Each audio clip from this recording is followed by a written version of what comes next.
నమస్తే రమగారు. నమస్తే జయ. రమగారు మంచి స్టోరీ చెప్పండి. చెప్తాం. ఖలీఫా కథలు కొన్ని రకాలు చెప్తున్నాం కదా, ఖలీఫాదే ఇంకో కథ చెప్తాం. ఓకే. హారూన్ అల్ రషీద్ ఖలీఫాగా ఉన్న రోజుల్లో ఆయనకి తను చాలా దానపరుణని, తనకెంతో తరగని సంపద ఉందని ఆయన నమ్మకం. సాధారణంగా ఏంటంటే కొన్ని జాతుల్లో తమ సంపదలో 10వ వంతు దానం చేయాలనేది ఒక నియమం. వాళ్ళు జీవితాంతం దానం చేయాల్సిందే, వాళ్ళ మతంలో పద్ధతి అది. కానీ అలా చేసేవాళ్ళు అంటారు రమగారు, పూర్వకాలంలో చేస్తారు. ఇప్పటికీ కూడా మన ఈ రంజాన్ రోజుల్లో ప్రతిరోజు దానం చేస్తారు. ఖచ్చితంగా సంవత్సరానికి 10 లక్షల సంపాదన ఉంటే 1 లక్ష రూపాయలు దానం చేయటం అనే నియమం ఉంటుంది. మనం ఒక్కొక్కళ్ళు ఒక్కొక్క రకంగా అనుసరిస్తాం కదా. దాన నియమం, దాన ప్రక్రియ తప్పదు. ఖచ్చితంగా 10% దానం చేసేవాళ్ళు అప్పుడు ఉన్నారు, ఇప్పుడు ఉన్నారు. ఈ కలికాలంలో కూడా జరుగుతుంది అంటారా? ఏ కాలమైనా చేస్తారు జయ. లేకపోతే ఆకాశం అలా పైన ఉండదు, భూమి ఇలా కింద ఉండదు. అలాంటి వాళ్ళు ఉంటారు. అవును, ఆకాశానికి పందిరి గుంజలు వాళ్ళు ఉండటం వల్లే మనమంతా అలా దానం చేసేవాళ్ళు, ధర్మం చేసేవాళ్ళు, న్యాయంగానే ప్రవర్తించేవాళ్ళు, అస్సలు అబద్ధం ఆడని వాళ్ళు ఇప్పటికీ ఉన్నారు. కాబట్టి ఇంకా కలియుగాంతం ఇంకా దగ్గరలోకి రాలా మనకి. అదంతా పడిపోయాక అప్పుడు యుగాంతం అవుతుంది. కొద్దిమంది ఉంటారు. శాంతం లేదు అనుకోటానికి లేదు, ఉండదు. దానం చేసేవాడు బాగా, తనంత దానపరుడు తనే అనిపించేది ఆయనకి. అక్కడి నుంచి దానం చేస్తుంటే వాళ్ళకి సంపద వస్తుండదు. ఖలీఫా రాజు కదా, డబ్బులు వస్తుంటే ఏమనుకునేవాడు, మాలాంటి సంపద ఎవరికైనా ఉందా? ఖలీఫాల గుప్తధనం అని ఒక నావెల్ కూడా ఉంది. అది ఇంకా చెప్పలేదు, అది కొంచెం మర్చిపోతానేమోనని అనుమానంతో పేర్లు తమాషాగా ఉన్నాయి, చెప్పట్లా. ఆ గుప్తధనం కూడా తన దగ్గరికే వచ్చేసింది కాబట్టి అబ్బో మా దగ్గర ఎంతో ఉందనుకునేవాడు. దానం చేసేవాడికి నేను బాగా చేస్తాను అనే ఫీలింగ్ ఉండకూడదు, అది తప్పు. ఓకే. దానం ఎంత కరెక్టో నా అంత దానపరుడు లేడనే భావన తప్పు. కర్ణుడి కథల్లో చెప్తారు, కుడి చేత్తో చేస్తే ఎడం చేతికి తెలియకూడదు. ఎడం చేతి వైపు ఉన్నప్పుడు ఎవరైనా అడిగితే కుడి చెయ్యి మారే లోపల బుద్ధి మారిపోతుందని ఎడం చేత్తోనే దానం చేసేవాట. అలాంటి కథలు కూడా ఉన్నాయి. ఇలా గొప్పలు చెప్పుకునేవాడు. చెప్పుకుంటుంటే జఫర్ అని ఈయన దగ్గర ఉన్న మంత్రి, మనం ఇదివరకటి కథలో విన్నాం జఫర్ పేరు. ఆ జఫర్ అంటే ఆయన పక్కనే ఉండేవాడు, అంగరక్షకుడు అనమాట. అయితే ఈ జఫర్ని ఏదో మాటల మధ్యలో, జఫర్ నువ్వు చెప్పు, నాలాంటి దానపరుడు ఇంతకు ముందు ఎక్కడైనా కథల్లో విన్నావా నువ్వు, ఇక ముందు ఉండబోతారంటే ఏలిన వారు క్షమించాలి, మీరు ఇలా చెప్పకూడదు, అల్లా ఇచ్చింది అల్లాకే ఇస్తున్నాను అనుకోవాలి. ఒకటి, మన సంపదను ఒక సంపద కాదు, మా దానం ఒక దానం కాదు. మీకంటే సంపద ఉన్నవాడు, మీకంటే దానం ఇచ్చేవాడు ఉన్నాడు, ఇంకా ఉన్నారు అనేసరికి కొళ్ళు మండిపోయింది. ఎంత నమ్మక ద్రోహివి నువ్వు నా దగ్గర తింటూ, నాతో ఉంటూ, నా పాలనలో ఉండి నేనిచ్చే దానాలన్నిటినీ అనుభవిస్తూ ఇంత మాట అంటావా అన్నాడు. మాట అంటానికి ఏముంది ప్రభు, మీరు నిజం అడిగారో చెప్పారు. బస్రా నగరంలో ఒక కుర్రాడు ఉన్నాడు, వాడి పేరు అబూ అల్ కాసిం. వాడి పేరు కాసిం అని పిలుస్తారు, అబూ అని కూడా అంటారు. వా అబ్బాయి ఎంత దానపరుడు అంటే, వాడి దగ్గర ఎంత తరగని సంపద ఉందంటే, వాడు రోజు పుంఖాలుగా దానం చేసేస్తూ ఉంటాడు. ఏదో నాకు కలిగింది ఇచ్చానని దీనంగా మొహం పెడతాడు. రేపటికి మళ్ళీ దానానికి డబ్బు ఉంటుంది వాడి దగ్గర. శభాష్. ఎంత వినయశీలో వాడు. కుర్రాడు, యువకుడు, బ్రహ్మచారి, అపరిమిత దానశీలి. బస్రాలో అడుగు పెడితే వాడి పేరు తలవకుండా పూట గడవదు. మనం ఎవరితో మాట్లాడినా వాళ్ళు అబు పేరు చెప్తారు. బస్రాలో వాడి చేతి దానం తీసుకొని ప్రాణి లేదంటే నమ్మాల్సిందే, మీరు లేరు ఎవరు అనేసరికి గొళ్ళు మండిపోయింది. జఫర్ని బంధించండి అని వీడి సంగతి చెప్తారు రేపొద్దున అన్నాడు. ఆయన కోపం వచ్చేసింది అనమాట. జఫర్ని బంధించేశారు. ఈయన రైరేమని పరిగెత్తుకుంటూ వెళ్ళిపోయాడు. ఇంత విసుగులు ఆయన ఏం చేశాడు, తన మందిరానికి వెళ్ళకుండా జనానాకి వెళ్ళాడు. అక్కడ ఈయన భార్య జుబేదా, రాణి జుబేదా ఆవిడ. ఈయన రివరివలాడుతూ వచ్చింది, మొహం ఎర్రగా అయిపోయింది. ఆయన కోపం వచ్చేసింది. తను అవమానింపబడ్డాడు. తను ఎదురుకుండా, రాజు ఎదురుకుండా భగవంతుడిని తప్ప ఇంకోళ్ళని కీర్తించకూడదు. ఎవడో మనిషి కీర్తించబడ్డాడు. ఆయన మొహం ఎర్రగా కందిపోయింది, ధుమధుమలాడుకుంటూ వచ్చాడు. పైగా ఆయనకి ఏం బాధగా ఉంది, ఎప్పటి నుంచో తనకి నమ్మకస్తుడైన జఫరు తనకి నమ్మక ద్రోహం చేశాడు. అతన్ని బంధించాల్సి వచ్చింది. ఆ కోపంతో ఆయన చాలా ధోరణిగా వచ్చాడు. వచ్చేసరికి ఈవిడేమనుకో, ఓహో ఈయన ఏదో మంచి కోపం మీద ఉన్నాడని ఆయనకి గులాబీల షర్బత్ ఇచ్చి చల్లబడతారనమాట. ఎండాకాలం వాడుకోండి, ఇది రూ అఫ్జా లాంటిది, మొగలి పువ్వులు అవి ఉండే పరిమళ ఉండే ఒక మంచి తాజా షర్బత్ ఒకటి ఇచ్చి ఆయనకి కాళ్ళ కింద నీళ్ళ గిన్నె ఒకటి పెట్టించి కాళ్ళు చల్లబడేలాగా చేసి కోపం తగ్గాక ఏమిటి సంగతి అని కనుక్కో చెప్పాడు. జఫర్ ఎంత నమ్మక ద్రోహి తెలుసా, నా ముందు వాడు ఎవరినో పొగిడాడన్నాడు. అనేసరికి ఆవిడంది, లేకుండా ఎందుకు పొగుడతాడండి, ఉన్నాడేమో అసలు కనుక్కోండి. బసరా ఎంత దూరం, 2-3 రోజుల ప్రయాణం, వెళ్తారు. ఎవరినో పంపించండి. వాడు అసలు బసరాలో వీడు చెప్పిన అబూ అల్ కాసిం ఉన్నాడా, కాసిం అనేవాడు ఉన్నాడా, వాడికి నిజంగా తరగని సంపద ఉందా, వాడు నిజంగా దానపరుడా, కనుక్కుంటే జఫర్ ఆ మాట అవునో కాదో తేలుతుంది మనకిను. వృధాగా జాఫర్కి శిక్ష వేయటం ఎందుకు, పైగా రేపొద్దున వీడికి శిరచ్ఛేదం చేయండి, ఇలాంటి మాటలు ఎందుకు మాట్లాడాలి, మనం కనుక్కుని మాట్లాడాలి కదా. ఇప్పుడు ఎవరో ఉన్నారని చెప్పకుండా ఫలానా ఊళ్ళో ఫలానా వాడు అన్నాడంటే నిజమై ఉండొచ్చు. దాంతో ఈయన కొంచెం చల్లబడ్డాడు. సరే ఏమనుకున్నాడు, సాధారణంగా జఫర్ ఇట్లాంటి పిచ్చి పిచ్చి మాటలు మాట్లాడేవాడు కాదు, చూడుగా చక్కగా మాట్లాడతాడు. అతను నా గురించి ఆలోచించుకుని సరే వాళ్ళెవరినో పంపటం ఎందుకు, ఆ బసరా నేనే వెళ్తా అన్నాడు. రాణిగారు 2-3 సార్లు వారిచ్చింది కానీ నేను వినేలాగలేడు. సర్లే అని వదిలిపెట్టేసి సరే ఏం చేశాడు, మర్నాడు పొద్దున ఈయన బయలుదేరి ఒక వ్యాపారస్తుడి వేషం వేసుకుని బసరా నగరానికి వెళ్ళాడు. ఓ 3 రోజుల ప్రయాణం చేశాడు ఒంటెల మీద. కొంత చిన్న పరివారాన్ని తీసుకెళ్ళాడు. ఎక్కువ మందిని, రాజుగారికి వీళ్ళు ఉంటారు కదా ఆంతరంగికులు కొంతమంది, ఆయనకి బోరు కొట్టకుండా ఉంచేవాళ్ళు సేవకులు, తర్వాత ఏమో మన అంగరక్షకులు కొంతమంది ఉంటారు. ఈ ఉన్న గుంపుని తీసుకుపోయాడు, చిన్న గుంపుని. వెళ్ళాక బసరా నగరంలో ఓ సత్రం ఏదో తీసుకున్నారు. తన మొత్తం గుంపు అంతటిని మీరు ఒక చోట ఉండండి, నాతో ఎవరు లేరన్న సినిమా ఇవ్వాలి ఇక్కడ అని చెప్పాడు. సరే అది కూడా అక్కడి నుంచి ఈ సత్రంలో నుంచి బయటకు వచ్చి ఎవరో ఒక చిన్న వ్యాపారస్తుడు ఒకడు ఉంటే, చిన్నవాడు అంటే మన చిరుతిండి అవి అమ్మేవాళ్ళు అట్లా వాళ్ళు కనపడ్డారు. కనపడితే ఏమంటే ఈ ఊళ్ళో అబూ అల్ కాసిం అని ఎవరో ఒక ఆయన ఉన్నట్ట అంటే, ఆ కాసిం పేరు తెలియని వాడు ఎవడండి, రాజుగారి ఇల్లు అన్నా తెలియదు కానీ ఒక కాసిం ఇల్లు తెలియని వాడు ఎవడు ఉండడు, ఆయన చేతి దానం తినని వాడి ఊళ్ళోనే లేడు, ఇగో ఇలాగ వెళ్ళాలి అలాగ వెళ్ళాలని దారి చూపించాడు. దారి చూపిస్తే సరే ఇతను ఏం చేశాడు, ఆ కాసిం గారింటికి బయలుదేరాడు. వెళ్తే అదొక చక్కటి సౌధం, చాలా బాగుంది. లోపలికి వెళ్ళాడు.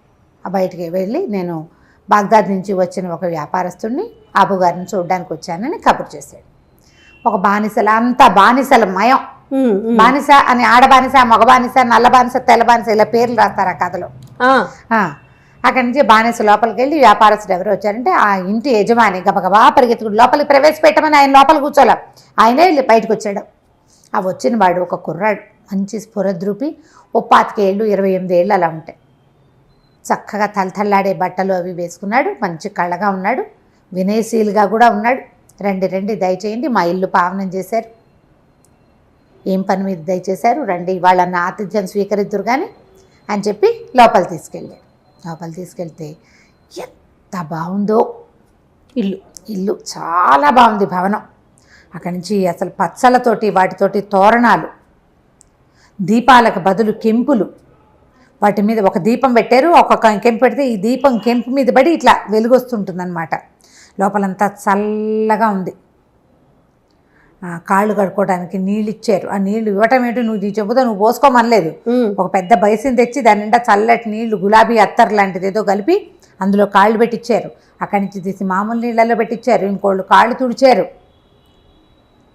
పక్క నుంచి గాలి విసురుతున్నారు. అసలు ఎంత బాగుందో, ఆశ్చర్యపోయాడు. ఊరిని ఏంటి ఇంత ఇల్లా, ఎవరికైనా ఇంత సేవ చేస్తారా అని ఆశ్చర్యపోయాడు. చక్కటి మంచి సుగంధ ద్రవ్యాలు వేసిన షర్బత్ ఒకటి పట్టుకొచ్చి ఇచ్చారు. ప్రయాణం ఎట్లా జరిగింది, మీరు ఏం వ్యాపారం చేయబోతారు, ఏవో 2-3 ముక్కలు అడిగాడు కానీ ఈయన సొంత వివరాలు అతనేం అడగటల్లా. ఊరంతా చూసారా, బసరా నగరం బాగుంటుంది, ముత్యాలు అవి చాలా బాగా మేలి ముత్యాలు దొరుకుతాయి మా ఊళ్ళో, ఇలా సాధారణ మాటలు మాట్లాడాడు. మాట్లాడాక ఏం చేశాడంటే ఈయనకి తినడానికి ఏవో ఎన్ని రకాలవో పళ్ళ ముక్కలు, నేనైతే నా అతిథులు ఎవరికి నేను ఇంత చేయట్లేదు అనిపించేసింది దీనికి. ఖలీఫాకి 3-4 రకాల పానీయాలు పట్టుకొచ్చారు. మొదట సేద తీర్చడానికి ఒకటి ఇచ్చారు. అక్కడి నుంచి ద్రాక్షతో ఖర్జూరాలతో చేసిన రకరకాల డ్రింకులు తెచ్చారు. అన్నిటికీ పేర్లు చెప్పారు, మీకు ఏది కావాలంటే అది తీసుకోండి, కావాలంటే అన్నీ కూడా రుచి చూడొచ్చు, ఇవేవి ఒకటికొకటి విరుద్ధం కాదు. అక్కడి నుంచి తర్వాత ఏమో పళ్ళు పట్టుకొచ్చారు, తినుబండారాలు పట్టుకొచ్చారు.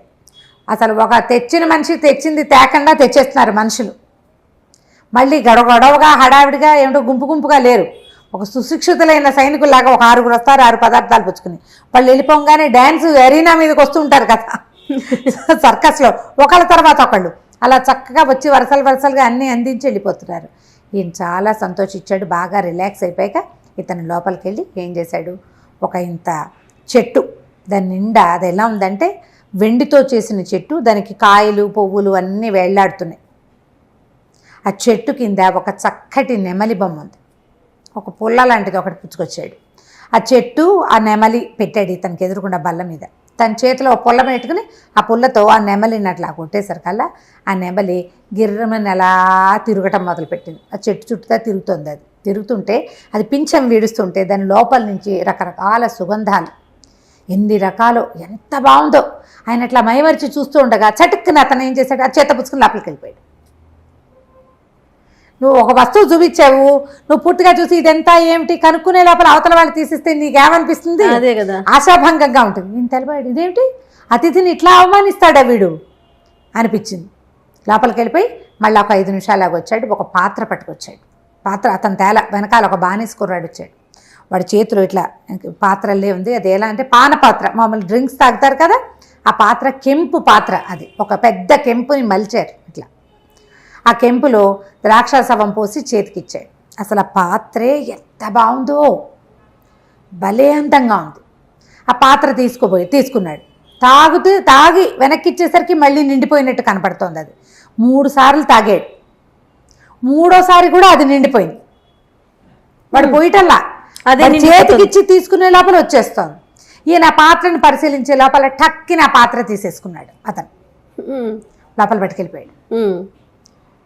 ఈయన మళ్ళీ ఇదేంటి నన్ను అసలు చూడనీడే వీడు పూర్తిగా కొళ్ళు మండిపోయింది.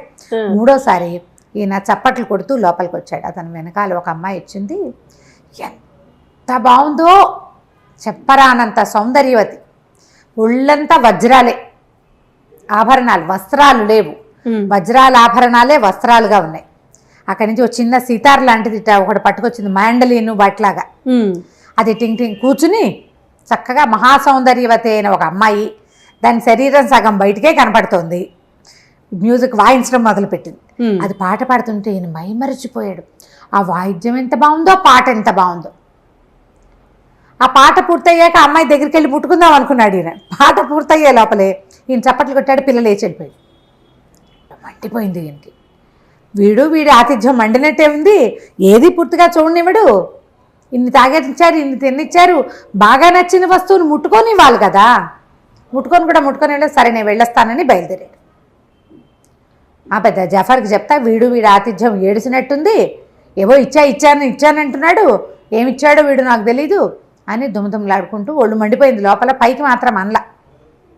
ఏం చెప్పాడంటే, నేను వెళ్ళొస్తాను, నీ ఆతిథ్యం చాలా పరమాద్భుతంగా ఉంది, నేను ఇలాంటి చోటకి వచ్చినందుకు చాలా సంతోషిస్తున్నాను, ఇలాంటి అభినందన వాక్యాలు ఓ 3-4 చెప్పి సత్రానికి బయలుదేరాడు. లోపలంతా రుంజుకుంటూనే ఉన్నాడు. వీడి ఆతిథ్యం బాగానే ఉంది, కానీ అది ఫుల్ఫిల్డ్గా లేదే, పూర్తి చేయలే. మొదట ఒక నెమలి చూసాం, ఆ నెమలి ఎంత బాగుంది, దాన్ని ముట్టుకునే లోపలే తీసేసుకున్నాడు. ఆ కెంపు పాత్రని పరిశీలించే లోపలే తీసేసుకున్నాడు. ఆ పిల్లకి దగ్గరికి వెళ్ళి దాన్ని ముట్టుకునే దాని సౌందర్యాన్ని చవి చూసే లోపలే వెళ్ళిపోయింది అది లోపలికి. ఈ సత్రం దగ్గరికి వెళ్ళేసరికల్లా ఒక డజన్ మంది బానిసలు నిలబడి ఉన్నారు అక్కడ, అమ్మాయిలు. అక్కడి నుంచి ఓ 10 మంది సైనికుల్లాగా ఉన్న బానిసలు నిలబడి ఉన్నారు. వాళ్ళ చేతుల్లో 2 బాక్సులు, అక్కడి నుంచి మేలు ముసుగు వేసుకున్న ఒక మనిషి కనపడ్డారు. దగ్గరికి వెళ్ళేసరికల్లా బానిసలందరూ నమస్కారం చేశారు. అయ్యా, మీరు అబూ అల్ కాసిం గారింట్లో ఆతిథ్యం తీసుకున్న ఫలానా వర్తకుడు గారే కదా, మీ వివరాలన్నీ తీసుకున్నాం, మీకు అక్కడ మీరు మేలు పడిన 3 వస్తువుల్ని మీకు అప్పచెప్పమని చెప్పారు అని చెప్పి మొదటిది బాక్స్ ఓపెన్ చేశాడు. అది ఇంత వెండి చెట్టు, నెమలి బొమ్మ. 2వ బాక్సులో కెంపు పానపాత్ర. 3వది మేలు ముసుగు వేసుకున్న అమ్మాయిని ఓపెన్ చేసి చూస్తే ఆ మ్యాండలిన్ వాయిస్తూ నుంచి పాడింది కదా సంగీతం, ఆ పిల్ల అక్కడ నుంచి ఉన్నారు. ఈ 3 వస్తువుల్ని మీకు అప్పచెప్పమన్నారు మా కాసిం గారని. తను నిర్కాంతపోయాడు. ఏమిటి, నాకు నచ్చిన వస్తువుని నాకే సొంతం చేసేసే ఉద్దేశం పడింది, ఇదేం ఆతిథ్యం, అద్భుతం. వాళ్ళ ఇంట్లో ఉన్నది కాదు, నా ఇంటికి వచ్చాక నా వెనకాల పడి వచ్చేసేసి వాళ్ళు, నాకంటే ముందే వెనకాల పడరా, నేను ఇంటికి వచ్చేసరికల్లా నా దగ్గరికి ప్రత్యక్షం చేశాడు. అవురవురా, ఏమిటి వీడివి ఇది గొప్పతనం, అని చెప్పి సామాన్లు అక్కడే ఉండండి, మీరు ఇక్కడే ఉండండి, నేను ఎప్పుడే వస్తాను. మళ్ళీ పరిగెత్తుకుంటూ కాసిం వాళ్ళ ఇంటికి వెళ్ళిపోయాడు ఖలీఫా. వెళ్ళిపోయి, నాయన నువ్వు ఎంత గొప్పవాడివి, నీ ఆతిథ్యం ఎంత గొప్పది, ఈ వస్తువులన్నీ నీకు ఎలా వచ్చినాయి, నువ్వు నాకు ఎలా ఇవ్వదలుచుకున్నావు, ఇదేం దానం, అతిథిని ఇట్లా గౌరవిస్తావా, పైగా ఇవాళ నువ్వు ఇచ్చిన ఈ వస్తువులు నీ దగ్గర రేపు కూడా ఉంటాయా, ఇవాళ ఇచ్చేసావు, మళ్ళీ ఈ వస్తువు నీకు ఎలా వస్తుంది అపురూపమైనది అంటే అదంతా ఒక విచిత్రమైన గాథ అంటే అన్నాడు. అయితే ఖలీఫా అన్నాడు, నేను నీ విచిత్ర గాథ తెలుసుకోవాలి, నువ్వు ఇంత దానం ఎలా చేయగలుగుతున్నావు, నాకు నచ్చిన నీ అతిథికి నచ్చిన వస్తువుని అతనికే ఇవ్వాలనుకునే బుద్ధి ఎక్కడి నుంచి వచ్చింది నీకు, అని వస్తువులు ఎక్కడి నుంచి వచ్చాయి, ఇవాళ నేను వచ్చా రేపు ఇంకోటి వస్తాడు, వాడికి కూడా ఏవో చూపిస్తావు నువ్వు, వాడికి అవి నచ్చేస్తాయి న్యాచురల్లీ. మన దగ్గర లేని కొత్త వస్తువు ఎవరికైనా నచ్చుతుంది, ఉపయోగపడుతుంది అనిపిస్తే, వాళ్ళకి అవి ఇచ్చేస్తావా, ఇచ్చేయడానికి అంత నీ దగ్గర ఎక్కడిది అంటే, ఇక్కడ ఎవరు అడగలేదండి, ఈ ఊళ్ళో వచ్చిన వాళ్ళు వస్తారు, ఆతిథ్యం ఇస్తాను, రోజు ఒక అతిథిని చూడాలి, నా లెక్క అది, మా అతిథికి ఏది నచ్చితే అది, వాళ్ళని సంతృప్తిపరచడం, వాళ్ళ మొహాల్లో ఆనందాన్ని చూడడమే నా విధి, నేను ఇలా ఎన్ని చేసినా నాకు తరగదండి, నా దగ్గర ఉంటూనే ఉంటుందంటే, ఆ రహస్యం ఏమిటి నేను తెలుసుకోవాలనుకుంటున్నాను అన్నాడు. సరే నేను చెప్తానండి అని చెప్పాడు. తరగని సంపద అంటే అబూ అల్ కాసిమ్కి అంత డబ్బు ఎక్కడి నుంచి వచ్చిందో తెలుసుకోవాలనుకుంటున్నాడు. అయితే ఇప్పుడు కాసిం చెప్పాడనమాట, మాది బస్రా నగరం కాదు, బాగ్దాదు చుట్టుపక్కల ఒక చిన్న ఊరు, మా తండ్రి రకరకాల వ్యాపారాలు చేసి తర్వాత బస్రా నగరంలో స్థిరపడ్డాడు, ఎంత సంపాదించాడో, మా తాత కూడా, తాత తండ్రి ఇద్దరు కలిసి అసలు బస్రా నగరంలో సుల్తాన్లతోటి సమానంగా ఇక్కడ ఈ నగరంలో మేము వెలుగొందుతూ ఉండేవాళ్ళం. అయితే మా నాన్న ఈయన ఈజిప్టులో అక్కడ పనిచేసాడు, వ్యాపారం అక్కడ ఉండేది, అక్కడ సుల్తాన్ల భయంతో బస్రా నగరంలోనే స్థిర నివాసం ఏర్పరిచి కుటుంబాన్ని ఇక్కడే ఉంచాడు. నేను ఈ నగరంలోనే పెరిగాను, ఎంతో హాయిగా ఉండేవాళ్ళం. మా నాన్న చనిపోయేటప్పటికి నాకు ఎంతో ఆస్తి ఇచ్చాడు. నేను ఈ అతిథులకి పెట్టడము, ఆటలు ఆడేయటము, ధారపోసేయటము, వాటితోటి మొత్తం సంపదంతా అవగొట్టేశాను. సంపదే లేదు నాకు, ఏమీ లేవు నా దగ్గర, ఏదో ఇల్లు బాకిలే ఉండేది, రోజువారీ తినడానికి తాగడానికి ఇంతమంది బానిసలు పనివాళ్ళు, వీళ్ళందరికీ జీతాలు భత్యాలు ఇవ్వద్దు. క్రమంగా నా సంపదంతా అడుగంటిపోయింది. నేను చాలా దీన స్థితిలో ఉండేవాడిని, చాలా దీనంగా ఉన్నాను, ఏం చేయాలో తెలియని ఒక దుస్థితిలో ఉండేవాడిని. ఒకనాడు రాజభవనం పక్క నుంచి నేను వెళ్తూ ఉంటే ఆ తెరల మాటున ఒక అమ్మాయి అందమైన మొహం కనపడింది నాకు, చాలా అందంగా. అప్పటికి ఇంత పెద్దవాడిని కాదు, 18 ఏళ్ళు అలా ఉంటాయి నాకు, 19, 20 ఏళ్ళు కూడా లేవు. అయితే ఆ మొహం మళ్ళీ కనపడుతుందేమోనని నేను మళ్ళీ ఆ వైపు తిరిగాను.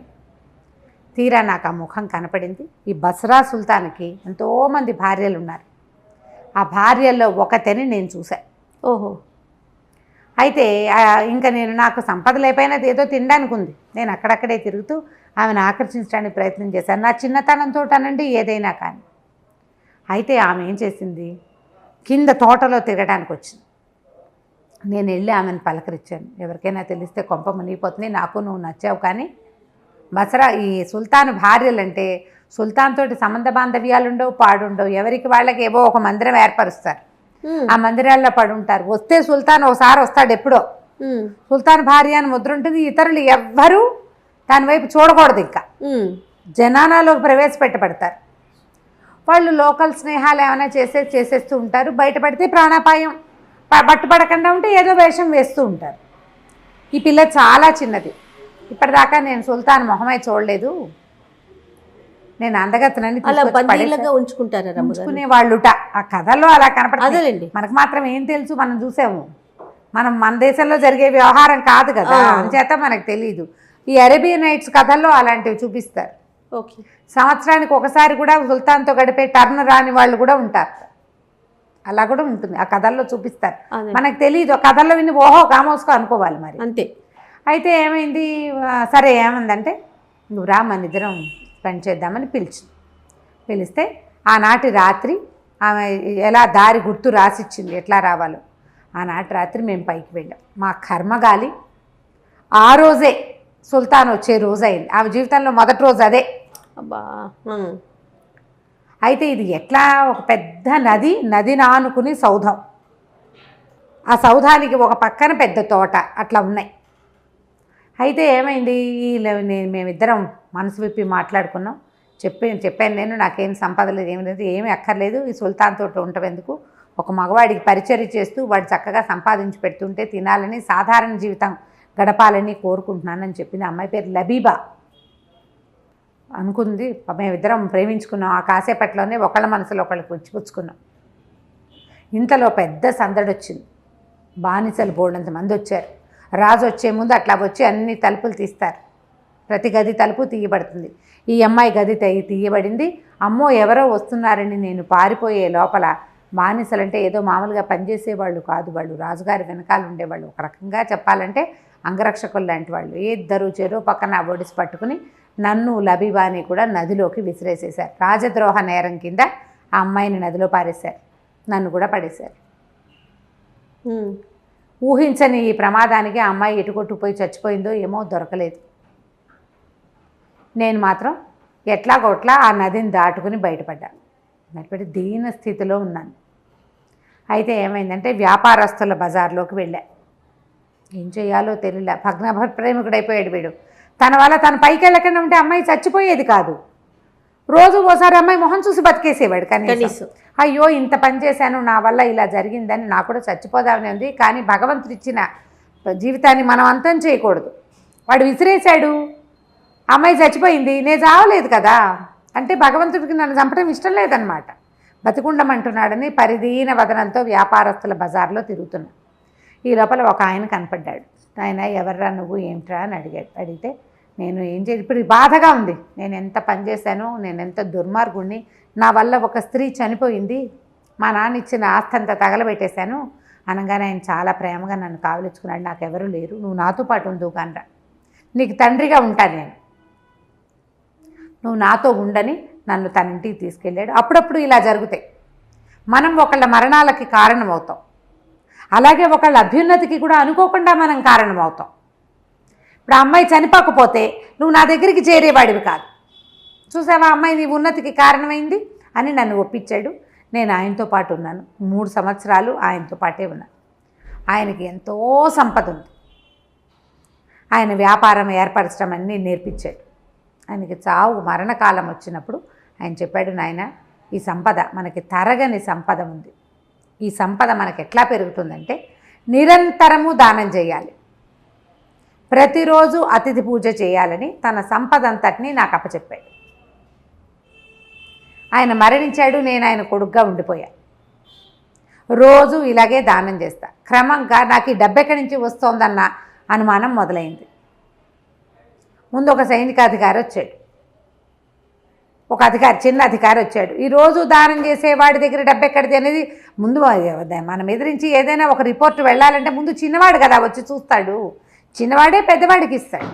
ఈ చిన్నవాడు వచ్చాడు. వచ్చినప్పుడు ఏం చెప్పాడంటే, మా ఇంట్లో ఒకే ఒక ఆవు ఉండేది, ఆ ఆవు కూడా తిండి లేదు, ఈ మధ్య చచ్చిపోయింది, మాకు రొట్టెలు లేవు, పాలు లేవు, ఆవు లేదు అని చెప్పాడు. సరే నీకు రొట్టెలకి ఎంత అవుతుంది, ఆవుకి ఎంత కావాలి, నీకు ఎంత ఆవుకి కొనుక్కోవడానికి ఎంత కావాలని అడిగాను. 10 వరహాలు ఉంటే చాలు అన్నాడు. ఏమిటది, లంచం అనమాట. 10 కాదు 100 ఇస్తా, నెలకి 100 వరహాలు ఇస్తాను, తీసుకెళ్ళు, నువ్వు ఎక్కడుంటే అక్కడికి మీ ఇంటికి పంపిస్తా, ఈ దానం ఎక్కడి నుంచి చేస్తున్నానో నువ్వు అడగద్దు అని చెప్పాడు. సరేనన్నాడు. అప్పటి నుంచి ఇప్పటిదాకా వాళ్ళ ఇంటికి ప్రతి నెల 100 వరహాలు వెళ్ళిపోతాయి, వాడి పని అయిపోతాడు. అక్కడి నుంచి ఒక కాజీ గారు వచ్చారు. నాయన ఏం పుణ్యకార్యం చేయాలి, ప్రతివాడికి తన దగ్గర ఎంత ఉంటే అందులో 10వ వంతు దానం చేయాలని చెప్పాడు. ప్రార్థనా మందిరంలో రోజు మీరు భోజనం పెడతారు. ఏం పెడతారు, రొట్టెలు, ఓ కూర, ఓ లస్సీ ఇస్తారు, మజ్జిగ ఇస్తారు, లేదా పానీయ ద్రాక్షాసవం లాంటిది ఇస్తారు. రొట్టెలు ఒక కూరయే కాదు, రొట్టెలతో పాటు 2 కూరలు, ఒక పప్పు, ఒక తినుబండారం తీపి, ఈ ద్రాక్షాసవం ఏదో ఒక షర్బత్ కాకుండా ద్రాక్షాసవం నేను ఏర్పాటు చేస్తాను. రోజు 1000 మంది తింటారు ఆ ప్రార్థనా మందిరంలో. మధ్యాహ్నం భోజనం పెట్టేస్తారు. ఏముంది, రొట్టెలు దొరుకుతాయి, ఒక కాస్త ఏదో షర్బత్ దొరుకుతుంది, అందులో ఒక కూర దొరుకుతుంది. మధ్యాహ్నం తాత్కాలిక భోజనం ఎవరికైనా దొరికేస్తుంది. అలా కాదు, అద్భుతమైన భోజనం పెడతా, ఇంకా మీరేం మాట్లాడకండి అని చెప్పాడు. ఆయన కూడా ఒప్పుకున్నాడు. రోజు ప్రార్థనా మందిరాలకి భోజనం మన ఇంటి దగ్గర నుంచే వెళ్తుంది. అయిందా? అక్కడి నుంచి ఒక పెద్ద అధికారి వచ్చాడు, పైవాడు. ఈ నగరంలో ఇంతంత దానాలు చేసేవాడు ఈ పరిస్థితిలో ఉన్నాడు అని సుల్తానికి చెప్పాలా వద్దా? చెప్పక్కర్లేదు. నా దగ్గరికి ఎక్కడి నుంచి డబ్బు వస్తుందో, నేను ఏం వ్యాపారం చేస్తానో మీకు లెక్కలక్కర్లా, మీకు ఏ లెక్క కావాలో అడగండి అని చెప్పాను. అతను నెలకి 1000 వరహాలు కావాలన్నాడు. నేను మిగిలిన వాళ్ళకి పంచాలన్నాడు, మాట్లాడకుండా ఉండడానికి. ఇలా లంచాలు ఇచ్చేస్తున్నా. వాళ్ళు వెళ్ళిపోతూ ఉంటాయి, డబ్బులు వెళ్ళిపోతాయి. అది కూడా దానం కిందే నేను భావిస్తున్నాను. లంచాన్ని కూడా నేను దానంగానే భావిస్తున్నాను. నేను నిరంతరం నాకు రోజు ఒక అతిథిని ఖచ్చితంగా నేను తెచ్చుకుంటా. వాకిట్లోకి వచ్చిన వాళ్ళని ఎవరినైనా తీసుకొస్తాను, వాళ్ళకి ఏది నచ్చితే అది ఇచ్చేస్తా. మరి ఇట్లా నీ దగ్గర సంపద తరిగిపోలేదా? ఎట్లా ఉంది నీకు ఆ సంపద? ఎక్కడిది? ఎవరిచ్చారు అంటే అతనే ఇచ్చాడని చెప్పాడు కదా. ఎక్కడుంది ఆ సంపద అంతా? ఎక్కడ దాచావంటే ఏమన్నాడు? నేను ఎవరికి చెప్పలేదండి అన్నాడు. కాదు, నేను అడుగుతున్నా, నేను అది తెలుసుకోవాలనుకుంటున్నా అనేసరికల్లా అతిథి ఏదైనా తెలుసుకోవాలనుకుంటే చెప్పాల్సింది, అది నియమం. ఓహో, అది నియమం, మేము పెట్టుకున్న నియమం. మా తండ్రి నాకు చెప్పాడు అట్లా. నీ అతిథి ఏది అడిగితే అది ఇచ్చేయాలి, నువ్వు ఏదైనా ప్రశ్న ఇస్తే సమాధానం చెప్పాలి. అందుకే ఈ కథ అంతా చెప్పా. సరే రండి, నేను మీకు చూపిస్తా. కాకపోతే ఏంటంటే మీ కళ్ళకు గంతలు కడతాను. నా దగ్గర ఎంత సంపద ఉందో చూదురు కానీ మీరు. కళ్ళకు గంతలు కడతా, నా చేతిలో కత్తి ఉంటుంది. మీరు ఏదైనా ఇతరత్ర నా సంపదని ఏదైనా ఇబ్బంది పెడితే కనుక మిమ్మల్ని ఖండించేందుకు నాకు అధికారం ఇవ్వాలి మీరు అన్నాడు. ఖలీఫా ఒప్పుకున్నాడు. అదంతా కంటితో చూడాలని ఉంది ఆయనకి, వీడి దగ్గర ఎంత ఉంది అని. సరే, ఈ యువకుడు ఏం చేశాడు? కాసిము ఖలీఫా కంటికి గంతలు కట్టేశాడు. అక్కడి నుంచి ఒక సొరంగంలోకి తీసుకెళ్ళాడు. ముందు అక్కడి నుంచి ఎన్ని మలుపులు నడిచారో, ఎంత లోపలికి లోపలికి లోపలికి లోపలికి తిరిగాక కట్లోడు తీశాడు. చూస్తే అది మహాపెద్ద సౌధం. దాని నిండా వజ్రాలు, రత్నాలు, వైడూర్యాలు. ఇతను చూశాడే చెట్టు, ఈ నెమలి గుండ్రంగా తిరుగుతూ సుగంధాలు వెదజల్లేది, 100 ఉన్నాయి అవి అక్కడ.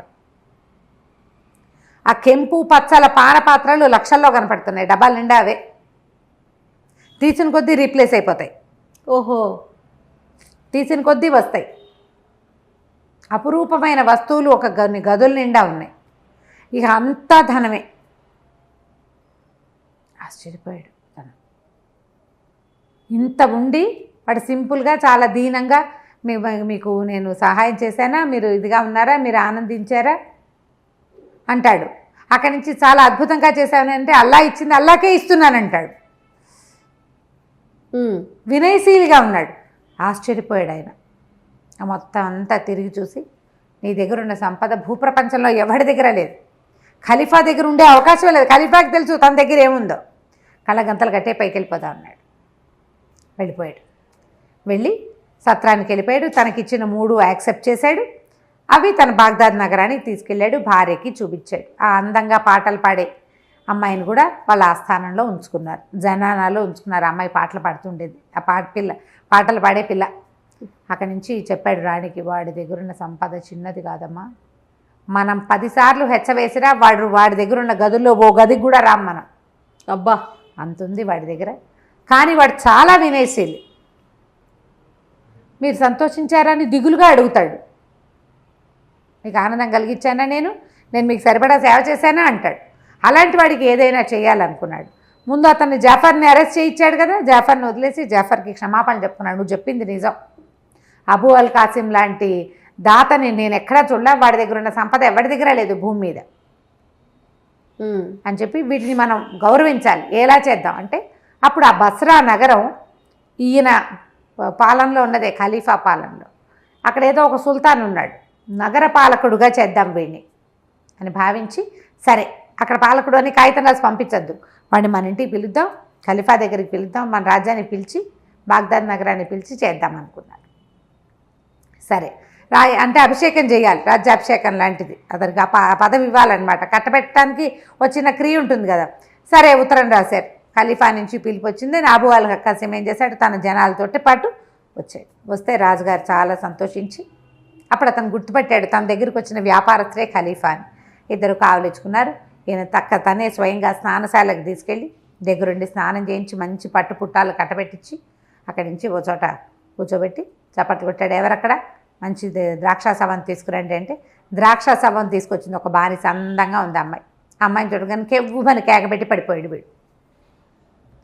పడిపోయేసరికి రాజు ఆశ్చర్యపడి ఖలీఫా ఏమిటి ఎందుకు పడిపోయాడని అతని మొహం మీద పన్నీర్ జరి లేపితే లబీబా అని ఏడ్చాడు. ఆ బానిసే లబీబా. ఓహో, ఇది ఒక విచిత్రం అనమాట. నదిలో పడిపోయిన ఆ లబీబా ఒక బెస్తవాడికి దొరికింది. అతను బతికిచ్చాడు. బతికిచ్చి ఈ అమ్మాయిని రాజస్థానానికి బానిసగా అమ్మేశాడు. అప్పట్లో పద్ధతులు అవి. స్త్రీలను బానిసలుగా అమ్మేసేవాళ్ళు, పురుషులను కూడా అమ్మేసేవాళ్ళు. వాళ్ళకి దొరికితే అమ్మేయడమే, కట్టేసి అమ్మేస్తారు అంతే. ఇంకా తప్పించుకోలేకపోతే ఇక అక్కడ పడి పని చేసుకుంటూ అంతే. పారిపోయేవాడు పారిపోతూ ఉంటాడు. అయితే ఆ లబీబాని చూడంగానే రాజుగారు అన్నాడు, సరే ఈ అమ్మాయి చూడు ఎంత అందంగా ఉంది, సుల్తానికి భారీగా ఉండవలసింది చచ్చిపోయి మళ్ళీ ఇక్కడ బతికి ఇక్కడ ఇలా వచ్చిందని వెంటనే ఆ అమ్మాయి బానిస పదవి నుంచి ఇచ్చేసి ఆ అమ్మాయిని ఇచ్చి కాసింకి ఇచ్చి పెళ్లి చేసి అతన్ని బస్రా నగర పాలకుడుగా నియమించి సంతోషంగా మళ్ళీ సాగనంపారు. కథ కంచికి మనం ఇంటికి. నమస్తే రమ్మగారు. నమస్తే చెయ్యి.